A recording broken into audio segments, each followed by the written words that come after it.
Yo veo un México con hambre y con sed de justicia. Un México de gente agraviada.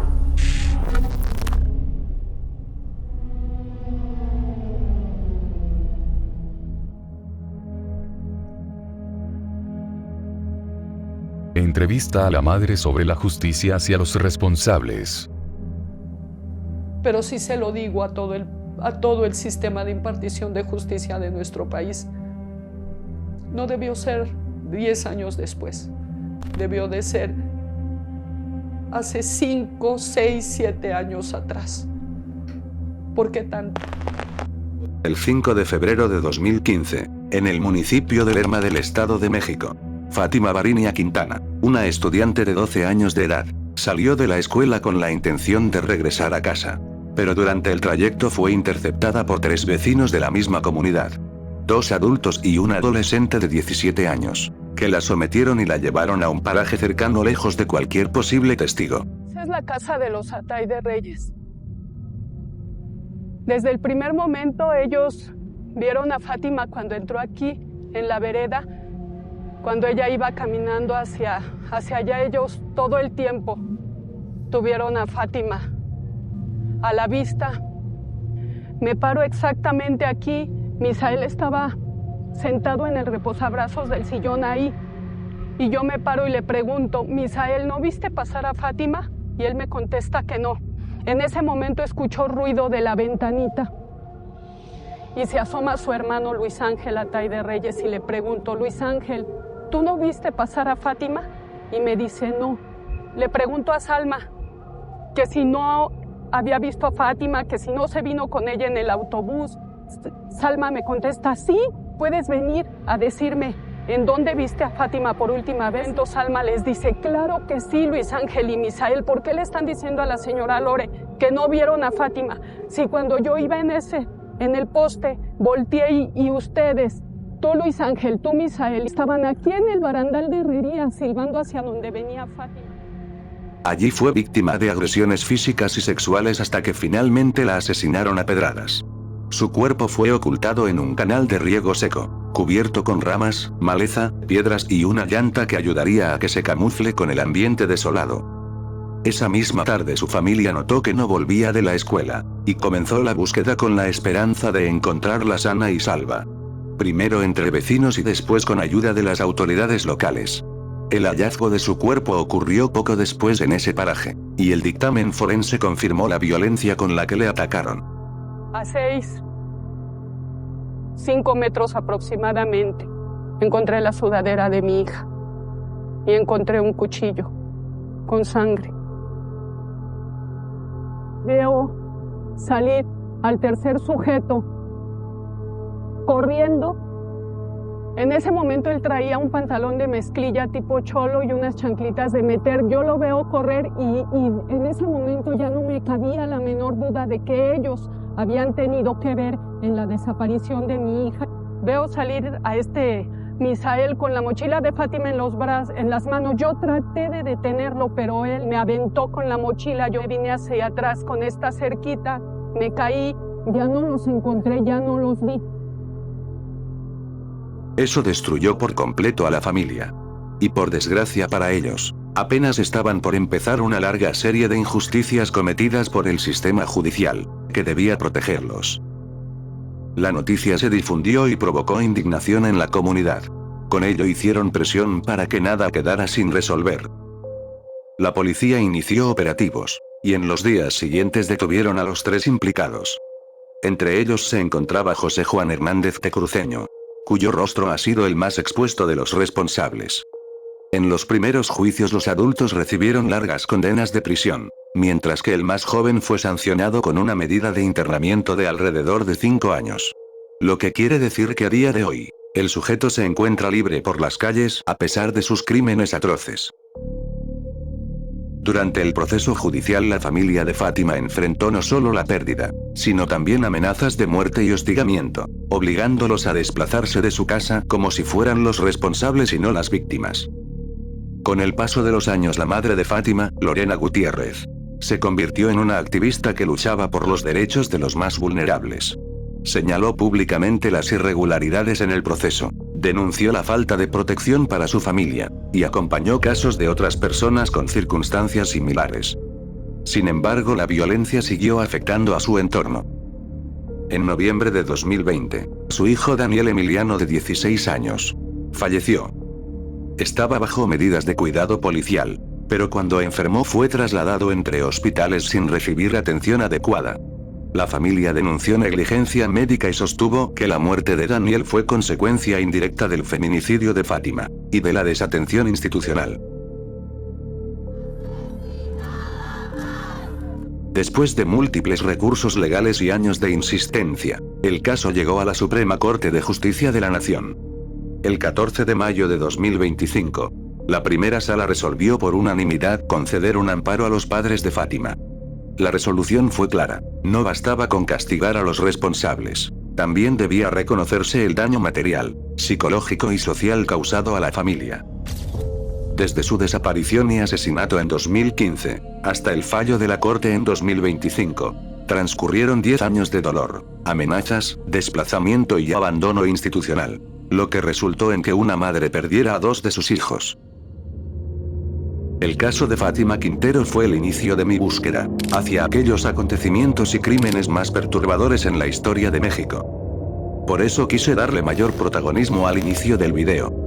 Pero lo que sigue es un caso retorcido en el que las autoridades comenzaron a cazar a un depredador que llegaba hasta a sus víctimas gracias a la aplicación de Uber como cliente. A finales de 2024, varias mujeres que trabajaban como conductoras de aplicaciones de transporte en la Ciudad de México comenzaron a denunciar agresiones con un patrón muy similar. Un hombre que pedía viajes hacía que lo trasladaran a lugares desolados con paradas extrañas, cerca de iglesias como puntos intermedios. Luego desviaba el trayecto con el objeto de violarlas, valiéndose de un cuchillo para evitar que lucharan con él. Todos los relatos de las víctimas coincidían en detalles como el punto de partida o de parada, en la iglesia de Nuestra Señora, ubicada en la alcaldía de Miguel Hidalgo. También solicitaba que se detuvieran un rato bajo pretextos como recoger alguna cosa. Luego pedía que lo llevaran hasta un lugar más apartado para agredirlas.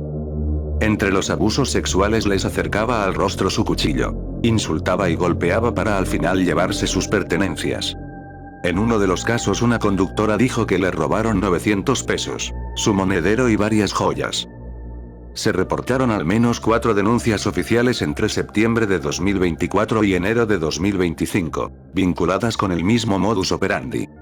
Con estas denuncias, la Fiscalía de la Ciudad de México, por medio de la Policía de Investigación y la Fiscalía de Delitos Sexuales, comenzó a recolectar pruebas circunstanciales y de testimonios.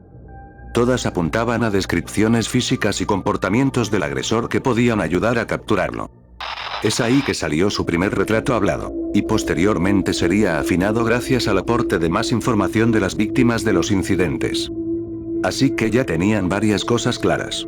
Las llevaba por la iglesia de Nuestra Señora, zonas de Lomas de Chapultepec y con trayectos hacia Coajimalpa. Era un sujeto de baja estatura, corpulento y con barba frondosa. Ahora bastaba con vigilar esos lugares para ver si podían encontrarlo.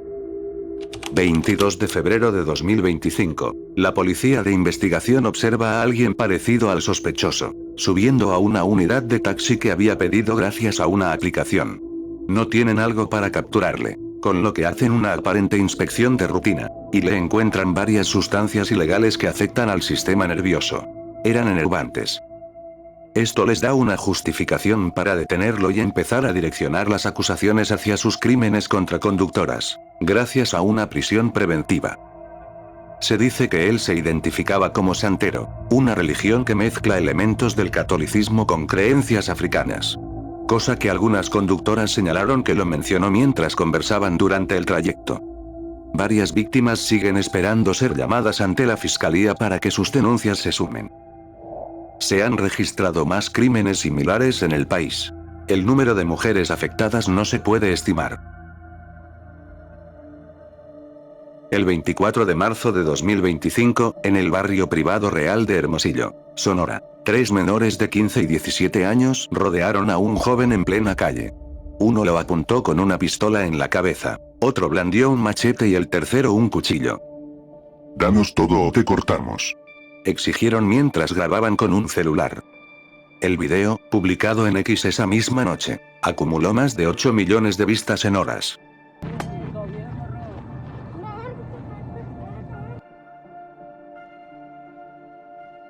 Así nació la pesadilla de los niños macheteros, una pandilla de adolescentes de Hermosillo, que como locos atacaban en grupo, robando y lesionando con armas blancas, todo para ganar respeto en las redes. Estos menores, de entre 12 y 17 años, operaban en colonias como Pueblitos, 5 de Mayo y Tierra Nueva. No actuaban solos. Grupos de 3 a 6 salían de noche, vestidos de negro, armados con machetes, cuchillos y ocasionalmente pistolas. Su modus operandi era simple y brutal. Acechaban a transeúntes, estudiantes o ciclistas que iban por su territorio. Los rodeaban y exigían pertenencias. Si se resistían les golpeaban con piedras, cortando brazos y manos, o en casos extremos, disparando. Todo grabado para subirlo a X o TikTok, donde presumían como valientes en retos virales inspirados en pandillas sinaloenses.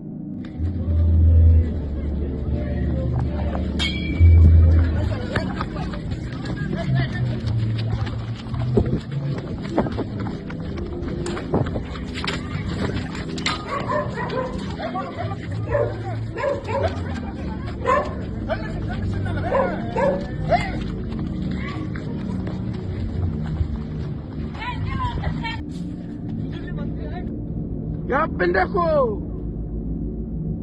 Días después, el 25 de marzo, la policía municipal detuvo a 2 cabecillas, un chico de 15 y otro de 17, con machetes aún manchados.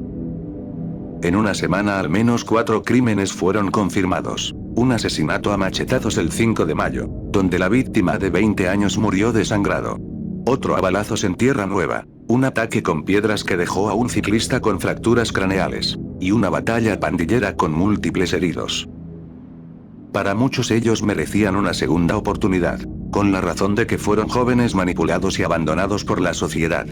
Sin embargo, es difícil ofrecer esas opciones cuando siempre existe el riesgo de que reincidan con sus crímenes, lo que generaría más pérdidas humanas que de haberles castigado como adultos. ¿Qué hubieras hecho tú con los niños macheteros?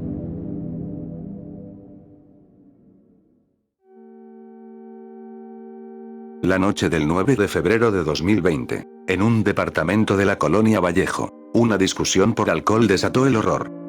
Ingrid Escamilla Vargas, de 25 años, fue apuñalada en el cuello por su pareja, Eric Francisco Robledo Rosas, de 46 años. No bastó con matarla, la desolló completamente de la cara a las rodillas, mutiló sus órganos y arrojó partes al baño, al drenaje y a la calle. El hijo de Eric, un adolescente de aproximadamente 15 años con autismo, presenció el final de la masacre, escondido en el departamento. Ingrid, originaria de la localidad Juan Galindo, era mesera y estilista, madre dedicada a su hijo. Conoció a Robledo, un plomero informal dedicado al sector de la construcción, 21 años mayor. Este tenía antecedentes de violencia. Su exesposa Ivonne Barragán lo denunció en 2019 por golpes, pero las autoridades no hicieron nada. La noche del crimen, tras una pelea alimentada por el alcohol, Robledo perdió el control. Según su confesión, Ingrid lo cuestionó por su consumo, y él, cegado por la rabia, tomó una navaja de cocina. Las autopsias revelaron heridas cortopunzantes profundas en el cuello y pecho, con asfixia parcial por estrangulamiento. Luego, con precisión quirúrgica, extrajo la piel desde la frente hasta las rodillas, dejando el rostro irreconocible. Órganos internos fueron arrancados y esparcidos. El corazón y parte del hígado se botaron en el baño. Mostraban cortes limpios. Intentó deshacerse del cuerpo en bolsas de basura, pero después por alguna razón se lo confesó a su exesposa Ivonne, quien llamó a la policía. El 9 de febrero, agentes de la Fiscalía General de Justicia irrumpieron en el departamento. La escena era dantesca. Sangre cubría el suelo, paredes y muebles. Restos humanos estaban regados en el baño y la cocina. Robledo, detenido en la calle con sangre en la ropa, confesó en la patrulla: la maté por celos. No aceptaba que me dijera qué hacer. No quería que nadie se diera cuenta. ¿Cómo fue que la mataste? Con ese mismo cuchillo que me golpeó se lo enterré por el cuello. ¿Y dónde tiraste todas sus partes, sus piezas? Le digo, La carne que le quitaste. le digo que al drenaje. Al drenaje lo aventaste. ¿Por qué quieres ocultar los hechos? Por vergüenza, miedo. El testimonio del hijo de Eric, protegido por su condición, confirmó que Robledo actuó solo, tras horas de gritos. Junto a las pruebas de ADN en la navaja y rastros en el cuerpo que cerraron el caso. Pero las cosas no terminaron con el crimen. Horas después, fotos del cuerpo desollado de Ingrid circularon en redes y tabloides como La Prensa y Metro. Agentes de la Fiscalía General de Justicia filtraron las imágenes, las cuales mostraban su cadáver mutilado en poses grotescas, acompañadas de titulares, como "La descuartizó por amor". Memes y burlas en X agravaron la revictimización, con posts que alcanzaron millones de vistas. La indignación estalló. Desde el 12 de febrero, miles marcharon quemando puertas del Palacio Nacional y exigiendo justicia con pancartas de "Ni una menos". 6 servidores públicos fueron investigados por la filtración. Uno detenido el 14 de diciembre de 2020. Enfrentó cargos por abuso de autoridad. El 23 de febrero de 2021, el Congreso de la Ciudad de México aprobó la Ley Ingrid, que castiga con 2 a 6 años de cárcel la difusión de imágenes de víctimas, con agravantes si son mujeres o servidores públicos. Desde entonces se han sancionado más de 50 casos similares, según la Comisión de Derechos Humanos del Estado de México. Robledo fue declarado culpable el 13 de octubre de 2022 y sentenciado a 70 años de prisión, la pena máxima por feminicidio en México. Irma Hernández, docente jubilada y taxista en Veracruz, fue víctima de un secuestro y homicidio ocurrido en julio de 2025, como resultado de la violencia y extorsión de grupos criminales. A toda la población de Poza Rica, Cihuatlán, Cazones y sus alrededores, como saben, ya estamos aquí y continuaremos con el exterminio de los perros del Popo. Desde meses antes la zona estaba controlada por la organización delictiva conocida como Mafia Veracruzana, dedicada principalmente a la extorsión bajo amenazas de muerte hacia grupos vulnerables como los taxistas. Irma se negó a pagar la cuota semanal de estos individuos peligrosos, haciéndola un blanco para demostrar que con ellos no se jugaba. El 18 de julio de 2025, alrededor de las 10 de la mañana, fue interceptada violentamente por hombres armados en la calle Sor Juana Inés de la Cruz. La bajaron a la fuerza de su taxi y la llevaron a una camioneta, desapareciendo de la vista pública. No hubo intervención ni presencia policial o de vecinos que pudieran detener el secuestro. Esa misma tarde se reportó su desaparición. La Comisión Estatal de Búsqueda activó una alerta con sus datos físicos. Mujer de 62 años, cabello entrecano, con una característica mancha bajo el ojo izquierdo. Luego de 4 días, el 22 de julio, un video comenzó a circular en redes sociales. En las imágenes ella aparece esposada y rodeada por un grupo de hombres armados, con chalecos que llevaban las siglas MV de Mafia Veracruzana. Video en el cual Irma fue obligada a leer un mensaje dirigido a los taxistas, exigiendo el pago de las cuotas bajo amenaza de terminar como ella. 2 días después su cuerpo fue encontrado en un rancho a más de 40 kilómetros del lugar del secuestro. El sitio mostraba indicios de una fuga apresurada, con vehículos abandonados, armas tiradas y equipo táctico disperso. Según lo reportado por las autoridades, falleció de un ataque del corazón producto de la conmoción, aunque muchos no han sido convencidos con esta versión de su deceso. Después de ser violentada, desgraciadamente, padeció un infarto. Esa fue la realidad. Les guste o no les guste, si hacen escándalo o no. En México los homicidios son la primera causa de muerte para los jóvenes, y unas de las más frecuentes en adultos, por encima de los infartos y el cáncer. Solo en los primeros 6 meses de 2024, más de 10.000 mexicanos entre 15 y 44 años fueron asesinados. Sobre estos crímenes siempre se ha planteado la pregunta de que en algo andaban, porque es más fácil aceptar que alguien culpable falleció a tiros por alguna organización delictiva. ¿Qué hay entonces con el caso de los niños ultimados en Culiacán en 2023, por cruzar accidentalmente una zona en conflicto entre los chapitos y los mayos? O los 9 jóvenes desaparecidos cuyos cuerpos en estado de descomposición se hallaron entre la maleza con signos notables de tortura.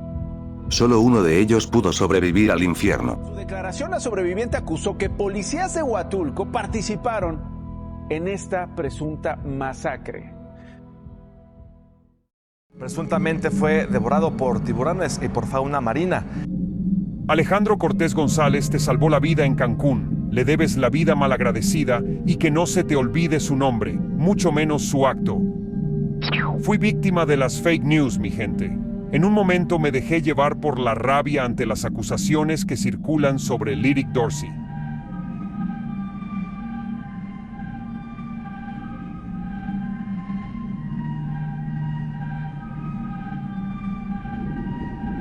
El 20 de abril de 2025, en la famosa playa Jack Mall de Cancún, comenzó lo que parecía ser un día normal para cientos de turistas.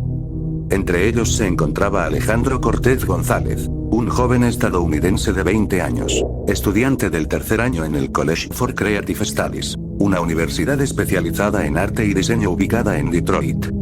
Alejandro era conocido por su inteligencia, creatividad y espíritu generoso. Había participado activamente en proyectos comunitarios, y trabajaba como barista en el Café Sips 476. Ese día se hallaba de vacaciones en México con un grupo de amigos, disfrutando del sol caribeño con toda relajación. Era alrededor del mediodía cuando el grupo se reunió en la playa, una zona conocida por sus fuertes corrientes. Las banderas rojas ondeaban en la zona, como advertencia clara de peligro para cualquiera que intentara ingresar al mar. Las corrientes de resaca, esos flujos invisibles que arrastran mar adentro, eran particularmente intensas ese día, alimentadas por condiciones meteorológicas inestables. A pesar de las advertencias, la tentación del agua cristalina fue más fuerte para muchos. En un descuido, y también comportamiento temerario, una de sus amigas ingresó al mar y rápidamente comenzó a ser arrastrada por la corriente. Gritaba desesperada, incapaz de volver a la orilla. Nadie parecía saber qué hacer. Fue entonces cuando Alejandro, sin pensarlo dos veces, corrió hacia el mar y se lanzó al agua con una única intención: salvarla. El oleaje era tempestuoso, pero él nadó con determinación hasta alcanzar a su amiga. Con esfuerzo logró empujarla hacia una zona donde pudiera nadar de regreso por sí misma. Ella sobrevivió, pero Alejandro no tuvo la misma suerte. En cuestión de segundos, desapareció entre las olas. Sus amigos corrieron a pedir ayuda, y comenzó una intensa operación de búsqueda, coordinada entre Protección Civil, la Guardia Nacional, bomberos y socorristas locales. Durante horas se peinó la zona costera con motos acuáticas y drones, pero no había rastro del turista. Las esperanzas se mezclaban con el miedo hasta la noche del 20 de abril, cuando la familia de Alejandro ya había sido notificada en Estados Unidos. Su madre, René González, compartía mensajes de súplica en redes. Pedía ayuda para encontrar a su hijo, un joven lleno de vida que había desaparecido haciendo un acto de heroísmo. En la mañana del 23 de abril, ocurrió un giro estremecedor. Un grupo de turistas que caminaba por la playa encontró lo que parecían ser restos humanos en la orilla, parcialmente sumergidos. Alertaron de inmediato a las autoridades. La escena era perturbadora. Cuando llegaron los forenses lograron confirmar que se trataba de Alejandro Cortés González. Pero el hallazgo trajo consigo una revelación aún más oscura. El cuerpo de Alejandro no estaba completo. Presentaba claros signos de haber sido parcialmente devorado. Las autoridades no dieron una declaración oficial sobre la especie responsable, aunque expertos locales señalaron que en esa zona existen tanto tiburones como cocodrilos, y que era posible que animales carroñeros marinos también se hubieran alimentado del cuerpo mientras flotaba a la deriva. Su madre, con el corazón destrozado, escribió en redes sociales agradeciendo el apoyo y los esfuerzos para traerlo de vuelta a casa. Todo eso mientras muchos usuarios promovían una campaña de desprestigio, para hacerlo quedar como un sujeto sin amor propio ni autorrespeto. A veces Internet es bastante cruel con quienes menos lo merecen.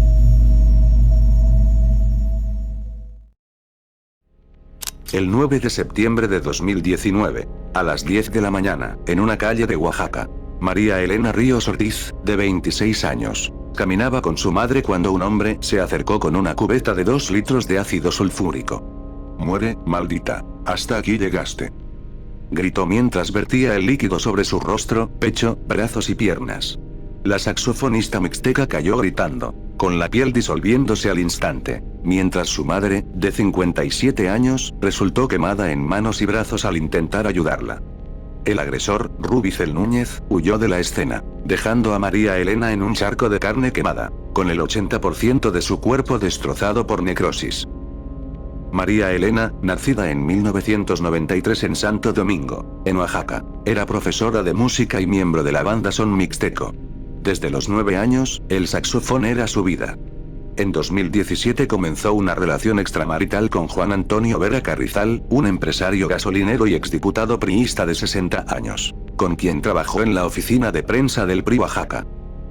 Cuando María Elena intentó terminar la relación en 2018, las amenazas escalaron. «Te va a ir mal», decían textos anónimos, mientras desconocidos vigilaban su casa. El 9 de septiembre de 2019, Vera Carrizal y su hijo, Juan Antonio de 32 años, contrataron a Rubicel Núñez, Omar Maximiliano y José Luis para atacarla. Rubicel confesó haber recibido 20,000 pesos por arrojarle ácido. La Fiscalía de Oaxaca detuvo a Rubicel el 23 de diciembre de 2019 tras su confesión. Sus compañeros cayeron en enero de 2020. Inicialmente acusados por lesiones calificadas, el caso se reclasificó en 2021 como feminicidio en tentativa bajo la ley Olimpia, gracias a la lucha de María Elena. Su pareja Vera Carrizal, prófugo hasta abril de 2020, y su hijo detenido en julio, enfrentaron cargos como autores intelectuales. Pruebas forenses confirmaron el ADN en la cubeta y mensajes de amenaza en el celular de Vera. Sin embargo, el proceso colapsó. Vera alegó 10 enfermedades graves, nunca verificadas por peritos federales. En diciembre de 2024, un juez lo excarceló por salud delicada, trasladándolo al Hospital Reforma de Oaxaca bajo supuesta custodia. María Elena denunció diciendo que se trataba de un pretexto, y que el sistema lo protegía por su dinero y poder. El 24 de enero de 2025, María Elena irrumpió en un evento de Claudia Sheinbaum en Oaxaca, gritando: «Me rindo, las mujeres aquí no tenemos justicia». Presidenta, soy María Elena Ríos Ortiz, ¿me recuerda? Eso ocurrió durante la inauguración de una carretera en Oaxaca. Ella burló la seguridad y se subió al teplete con una pancarta denunciando que las mujeres en ese estado no tienen justicia. Desde 2020 enfrenta campañas de desprestigio en redes, mientras su familia recibe amenazas de muerte. Su activismo logró la ley Malena o ley ácida, aprobada en 6 estados. Por ejemplo, en San Luis Potosí se dan de entre 40 a 70 años de prisión por ataques con corrosivos. Mientras tanto, existen varias polémicas que han puesto en tela de duda los intereses y comportamientos de ella. El 8 de agosto de 2019, al amanecer, el Boulevard Industrial de Uruapan en Michoacán, se convirtió en un escenario de terror. 9 cuerpos colgaban de un puente vehicular. 7 hombres y 2 mujeres, de entre 20 y 40 años de edad. Semidesnudos, con huellas de tortura y disparos. A metros en la avenida, 7 cadáveres más estaban desmembrados dentro de bolsas negras. En los alrededores otros 3 cuerpos mostraban signos de estrangulamiento y cortes profundos. Un mensaje en cartulina blanca, firmado por el cártel Jalisco Nueva Generación, advertía: «Esto les pasa por traidores, viagras». Los ejecutores, armados y en motos, vigilaban la escena para impedir que nadie tocara los restos. Las víctimas eran presuntos miembros de los Viagras, un grupo local rival del cártel por el control de Uruapan, clave para la exportación de aguacate y rutas de metanfetamina. Según la Fiscalía de Michoacán, los asesinatos ocurrieron la noche anterior en casas de seguridad. Torturados con picos de hielo, quemaduras y desollamiento parcial antes de ser ejecutados. Los cuerpos fueron transportados en camionetas y suspendidos con cuerdas de nylon en el puente del Libramiento Oriente. Testigos reportaron que los sicarios bloquearon el tráfico durante 40 minutos mientras colocaban los cadáveres.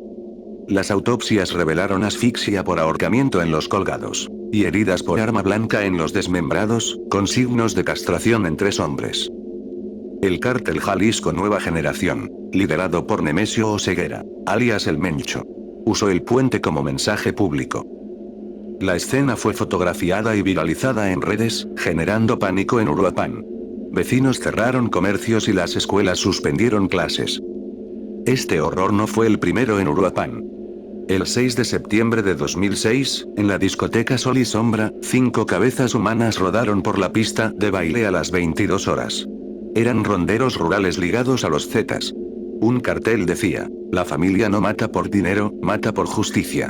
Atentamente, la familia.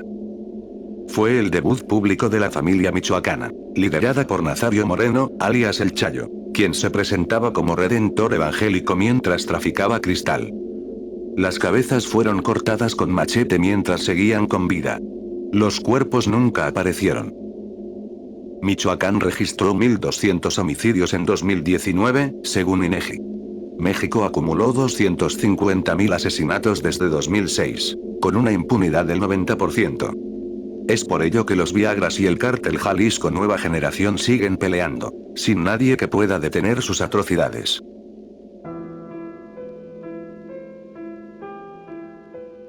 Gracias al mes de octubre tendremos un evento en el que 3 personas podrán ganar Discord Nitro gratis, accediendo al sitio que hemos creado en la red profunda, y superando cada uno de sus niveles con pistas a resolver. Si deseas participar, únete a nuestro Discord. En su foro de Abyss Protocol tendrás más información. Muchas gracias a todos por apoyar los videos. Soy Atan Shock. Y nos vemos la próxima noche.